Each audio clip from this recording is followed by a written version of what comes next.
భద్రాచలం శ్రీ సీతారామచంద్ర స్వామి వారి దేవస్థానానికి సుమారు 938 ఎకరాల ఆలయ భూములు భద్రాచలం సరిహద్దు ప్రాంతమైన పురుషోత్తపట్నం, గుండాల, ఎటపాక తదితర ప్రాంతాల్లో కలిగి ఉంది. గత కొంతకాలంగా రామాలయంకు చెందిన భూముల విషయంలో ఘర్షణలు జరుగుతున్నాయి.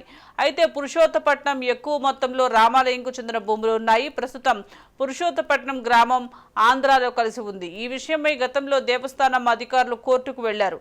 కోర్టులో కేసు నడుస్తూ ఉండగా పురుషోత్తపట్నం రామాలయానికి చెందిన భూములలో కొందరు అక్రమంగా ఇళ్ల నిర్మాణం చేపట్టారు. దీంతో దేవస్థానం అధికారులు, రెవెన్యూ అధికారులు నిర్వాసితులను నిలువరించడానికి వెళ్లారు.